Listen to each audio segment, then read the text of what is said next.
Napoleon Bonaparte, a name that would come to be known far and wide, echoing through the annals of history.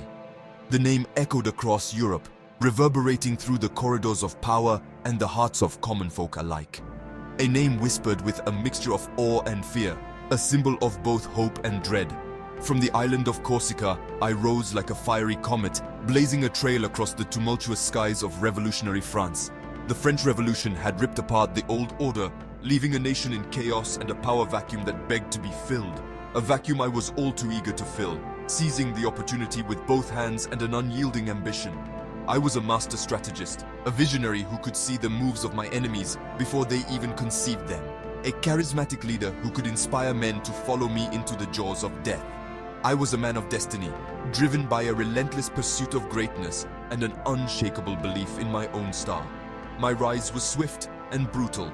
I outmaneuvered my rivals with a combination of cunning, audacity, and sheer force of will. I crushed my enemies on the battlefield, leading my troops with a ferocity and brilliance that left my adversaries reeling. My victories brought me fame and power, elevating me to a status that few could ever dream of achieving. I crowned myself Emperor of the French in 1804, a bold declaration of my supremacy and my vision for the future. This act sent shockwaves through the royal courts of Europe. The old guard trembled, their foundations shaken by the audacity of my ambition. A new era had begun, an era defined by my rule and my relentless drive to reshape the world. I was not content with ruling France alone. My ambition stretched far beyond the borders of my homeland. I had a grand vision, a vision of a Europe united under my leadership, a continent transformed by my ideals and my power. A vision of a Europe remade in my image, where French power reigned supreme and my influence was felt in every corner. My armies marched east, carrying with them the ideals of the revolution and the might of the French Empire. They carried the ideals of the revolution at the point of a bayonet, spreading the message of liberty, equality, and fraternity by force if necessary. I was both liberator and conqueror, a paradoxical figure who could inspire both admiration and fear. I was a force of nature that Europe could not ignore, a whirlwind of change that swept across the continent, leaving an indelible mark on history. The Battle of Austerlitz, also known as the Battle of the Three Emperors, was one of the most significant and decisive engagements of the Napoleonic Wars. December 2nd, 1805. On this cold winter day, the fate of Europe was about to be rewritten. A date etched in history, forever remembered as the day Napoleon Bonaparte demonstrated his unparalleled strategic prowess.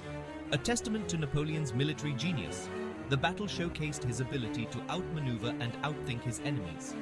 The combined forces of Austria and Russia, led by Tsar Alexander I and Holy Roman Emperor Francis II, stood against him, confident in their numerical superiority.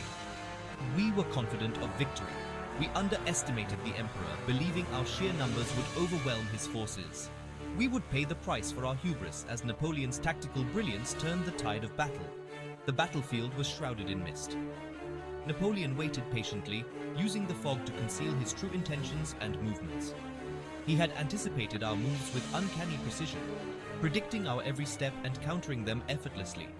He lured us into a trap, feigning weakness to draw us in before springing his well-laid plans. As the fog lifted, the French artillery unleashed a devastating barrage. Our lines buckled under the relentless assault. Napoleon seized the moment with unmatched decisiveness. He ordered a massive infantry assault, his troops moving with precision and ferocity. His troops surged forward with unstoppable fury. Our lines broke under the pressure. Panic spread like wildfire, and our once formidable army was routed. Austerlitz was a crushing victory for Napoleon, a masterclass in strategy and execution. It cemented his reputation as the greatest military mind of his age, a leader whose name would be remembered for centuries. It was a victory that would reshape the map of Europe, altering the balance of power and setting the stage for Napoleon's dominance in the years to come. My ambitions went far beyond battlefield glory. I envisioned a new European order, an order with France at its head. I saw myself as the heir to Charlemagne. I would unite the continent under my banner. The old Holy Roman Empire, a patchwork of states, was crumbling. I delivered the final blow.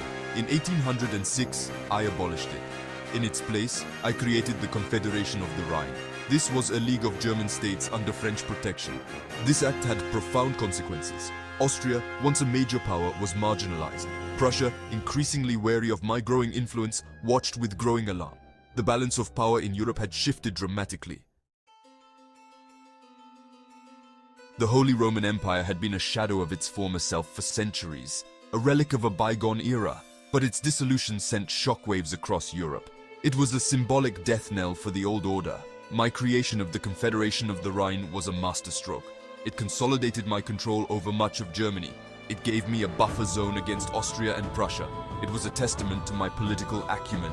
The demise of the Holy Roman Empire marked the end of an era. It ushered in a new age of French dominance, an age of both progress and turmoil. Section 5. The Shadow of the Eagle. Napoleon's star was in the ascendant. His rise to power was meteoric, and his influence spread like wildfire across Europe. My armies had triumphed from the pyramids of Egypt to the plains of Italy.